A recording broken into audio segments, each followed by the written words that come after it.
Peristiwa gerakan 30 September 1965 masih menjadi kontroversi hingga hari ini. Narasi sejarah yang kita kenal selama ini ternyata tidak sesederhana yang diajarkan di sekolah.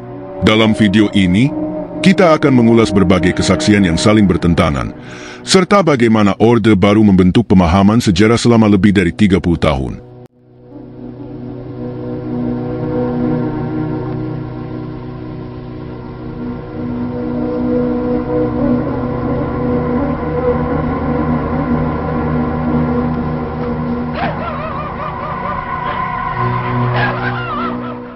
Kesaksian korban dan keluarga korban.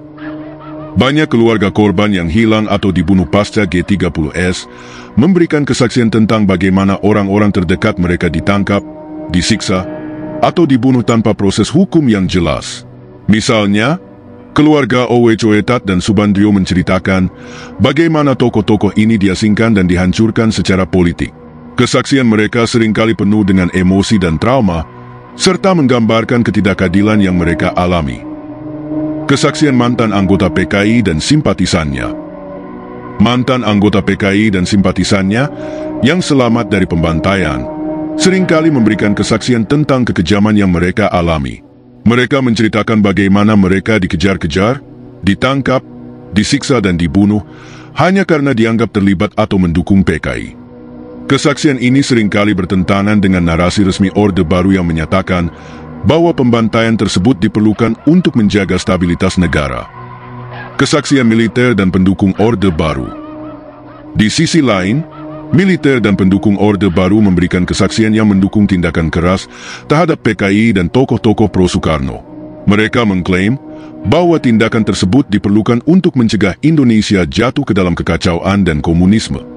Kesaksian ini seringkali digunakan untuk membenarkan tindakan represif yang dilakukan oleh rezim Orde Baru. Kesaksian akademisi dan peneliti. Beberapa saksi netral, termasuk peneliti dan akademisi, memberikan kesaksian yang lebih objektif tentang peristiwa tersebut. Mereka seringkali menyoroti ketidakadilan dan pelanggaran HAM yang terjadi, serta mencatat bahwa banyak korban yang tidak terlibat langsung dalam G30S atau PKI. Kesaksian ini seringkali menjadi dasar untuk upaya rekonsiliasi dan pengungkapan kebenaran.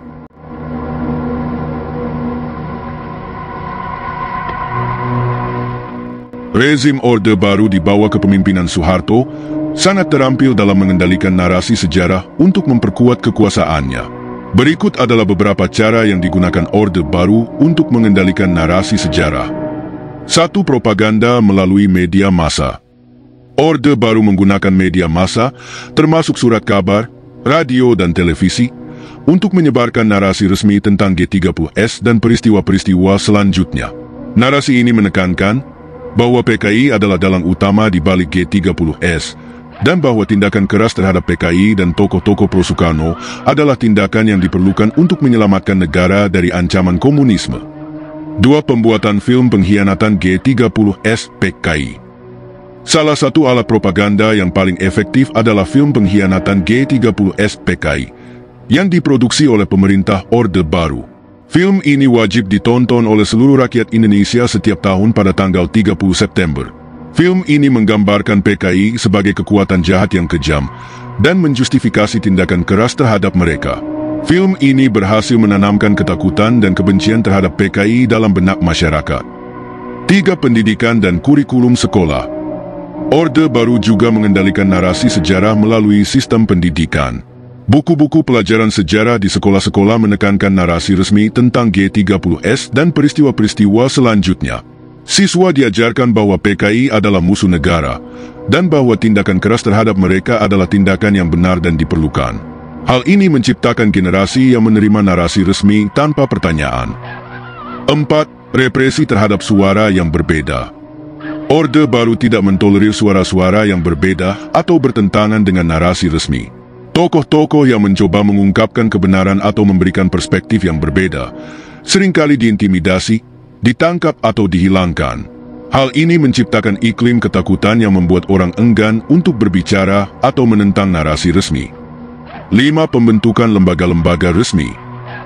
Orde Baru juga membentuk lembaga-lembaga resmi seperti Kopkamtib untuk mengawasi dan mengendalikan narasi sejarah. Lembaga-lembaga ini bertugas untuk memastikan bahwa narasi resmi tentang G30S dan peristiwa-peristiwa selanjutnya tetap dominan dan tidak terganggu oleh suara-suara yang berbeda. 6. Penggunaan simbol dan ritual. Orde Baru menggunakan simbol dan ritual untuk memperkuat narasi sejarah. Misalnya, setiap tahun pada tanggal 1 Oktober diperingati sebagai Hari Kesaktian Pancasila, yang menekankan bahwa Pancasila dan negara Indonesia selamat dari ancaman PKI berkat tindakan heroik militer. Ritual ini membantu memperkuat narasi resmi dan menciptakan kesadaran kolektif yang mendukung rezim.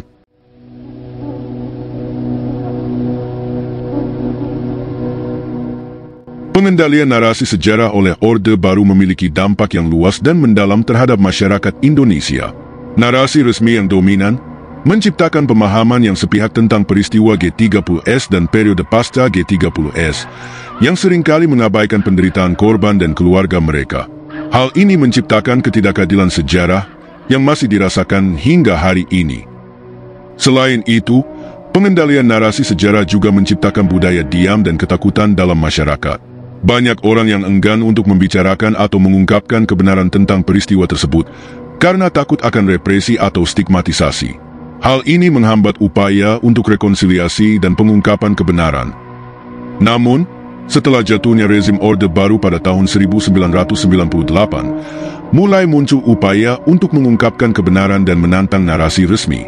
Banyak korban dan keluarga korban yang mulai berbicara, dan para peneliti serta aktivis HAM mulai menginvestigasi dan mendokumentasikan peristiwa-peristiwa tersebut. Meskipun masih banyak tantangan, upaya ini memberikan harapan untuk rekonsiliasi dan keadilan sejarah.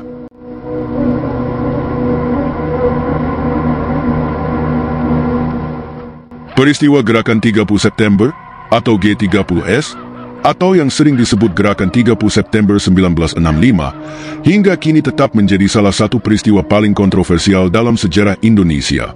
Kontroversi ini muncul karena berbagai faktor, mulai dari ketidakjelasan narasi resmi, perbedaan versi sejarah, hingga dampak sosial politik yang mendalam yang masih dirasakan hingga saat ini. Berikut adalah narasi mendetail mengapa peristiwa G30S tetap kontroversial. 1. Ketidakjelasan motif dan pelaku utama. Narasi resmi versus teori alternatif. Selama lebih dari 3 dekade, rezim Orde Baru di bawah Presiden Soeharto menetapkan narasi resmi bahwa G30S adalah upaya kudeta oleh Partai Komunis Indonesia untuk menggulingkan pemerintahan Presiden Soekarno. Namun, banyak sejarawan dan peneliti mempertanyakan narasi ini. Beberapa teori alternatif menyebutkan bahwa G30S mungkin melibatkan pihak lain, termasuk elemen dalam militer yang memiliki kepentingan politik. Ketidakjelasan ini menimbulkan keraguan tentang siapa sebenarnya dalang di balik peristiwa tersebut. Peran Soeharto. Soeharto, yang kemudian menjadi presiden, dianggap sebagai salah satu tokoh kunci yang mengambil keuntungan dari situasi ini. Beberapa analisis menyebutkan bahwa Soeharto mungkin telah mengetahui atau bahkan memanipulasi peristiwa tersebut untuk mengkonsolidasikan kekuasaannya. Namun, tidak ada bukti definitif yang membuktikan hal ini, sehingga menambah kompleksitas dan kontroversi. 2. Propaganda dan manipulasi informasi. Film pengkhianatan G30S PKI. Selama era Orde Baru, pemerintah menggunakan film propaganda berjudul Pengkhianatan G30S PKI untuk membentuk persepsi publik tentang peristiwa tersebut. Film ini, yang wajib ditonton oleh seluruh rakyat Indonesia selama bertahun-tahun, menggambarkan PKI sebagai dalang tunggal dan menampilkan kekejaman yang dilakukan oleh kelompok tersebut. Namun, film ini dianggap bias dan tidak akurat secara historis, sehingga menimbulkan skeptisisme. Pembatasan informasi. Selama Orde Baru, akses terhadap informasi alternatif atau versi lain dari peristiwa G30S sangat dibatasi. Buku, dokumen, atau penelitian yang menentang narasi resmi dilarang beredar. Hal ini menciptakan monopoli narasi yang sulit dibantah hingga rezim Orde Baru berakhir pada tahun 1998. 3. Dampak sosial politik yang luas. Pembantaian massal tahun 1965 hingga tahun 1966. Setelah G30S, terjadi pembantaian massal terhadap anggota dan simpatisan PKI serta kelompok yang dianggap terkait. Perkiraan jumlah korban bervariasi, mulai dari ratusan ribu hingga lebih dari 1 juta jiwa. Pembantaian ini dilakukan dengan dukungan militer dan melibatkan partisipasi masyarakat sipil. Kekerasan ini menciptakan trauma kolektif yang masih dirasakan hingga kini. Stigmatisasi dan diskriminasi. Keluarga korban dan mereka yang dianggap terkait dengan PKI mengalami stigmatisasi dan diskriminasi selama puluhan tahun. Mereka dianggap sebagai orang terlarang dan seringkali kehilangan hak-hak sipil, seperti akses pendidikan, pekerjaan, dan partisipasi politik. Dampak sosial ini masih terasa hingga saat ini, terutama di daerah-daerah yang menjadi lokasi pembantaian. 4. Politik ingatan dan rekonsiliasi. Politik ingatan. Peristiwa G30S menjadi alat politik untuk membentuk ingatan kolektif bangsa. Selama Orde Baru, ingatan tentang G30S digunakan untuk melegitimasi kekuasaan Soeharto dan menciptakan ketakutan terhadap komunisme. Setelah reformasi 1998, upaya untuk mengungkap kebenaran sejarah dan mempromosikan rekonsiliasi menghadapi tantangan besar, terutama karena masih ada resistensi dari kelompok-kelompok yang diuntungkan oleh narasi Orde Baru. Keterbukaan informasi pasca reformasi. Setelah jatuhnya Orde Baru, berbagai dokumen dan kesaksian mulai muncul, menawarkan perspektif baru tentang peristiwa G30S. Namun, upaya untuk mencapai konsensus sejarah masih sulit, karena perbedaan kepentingan politik dan ketidakmauan sebagian pihak untuk mengakui kesalahan masa lalu. 5. Keterlibatan asing dan konteks Perang Dingin. Peran CIA dan negara asing. Beberapa penelitian menyebutkan bahwa CIA dan pemerintah Amerika Serikat mungkin terlibat dalam upaya menggulingkan PKI, mengingat konteks Perang Dingin saat itu. Amerika Serikat, yang anti-komunis, diyakini mendukung upaya militer Indonesia untuk menghancurkan PKI. Namun, bukti-bukti tentang keterlibatan asing ini masih diperdebatkan dan belum sepenuhnya terbuka. Konteks global. Peristiwa G30S terjadi dalam konteks global Perang Dingin, di mana Indonesia menjadi medan pertarungan antara blok barat, anti-komunis, dan blok timur, komunis. Hal ini menambah kompleksitas peristiwa tersebut, karena tidak hanya melibatkan aktor domestik tetapi juga kepentingan internasional. 6. Upaya rekonsiliasi yang terhambat. Kegagalan pengadilan dan keadilan. Hingga saat ini, tidak ada pengadilan atau proses hukum yang memadai untuk mengungkap kebenaran dan memberikan keadilan bagi korban G30S dan pembantaian massal tahun 1965 hingga tahun 1966. Upaya untuk membentuk pengadilan internasional atau komisi kebenaran seringkali dihambat oleh resistensi politik. Polarisasi masyarakat. Peristiwa G30S masih mempolarisasi masyarakat Indonesia. Di satu sisi, ada kelompok yang mempertahankan narasi Orde Baru dan menganggap PKI sebagai dalang utama. Di sisi lain, ada kelompok yang menuntut pengungkapan kebenaran dan rekonsiliasi. Polarisasi ini membuat upaya untuk mencapai konsensus sejarah menjadi sulit. Peristiwa G30S tetap kontroversial karena kompleksitasnya yang melibatkan faktor politik, sosial, dan internasional. Ketidakjelasan narasi resmi, manipulasi informasi, dampak sosial politik yang mendalam, dan upaya rekonsiliasi yang terhambat membuat peristiwa ini terus menjadi bahan perdebatan.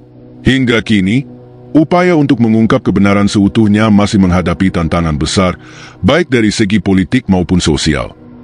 Peristiwa ini bukan hanya bagian dari sejarah, tetapi juga memori kolektif yang terus memengaruhi identitas dan dinamika politik Indonesia. Hingga kini, peristiwa G30S masih menjadi perdebatan panjang. Sejarah yang diajarkan di masa lalu tidak selalu mencerminkan kebenaran yang utuh. Apakah kita siap untuk menerima narasi yang lebih seimbang dan objektif? Tulis pendapatmu di kolom komentar, dan jangan lupa like serta subscribe untuk pembahasan sejarah lainnya.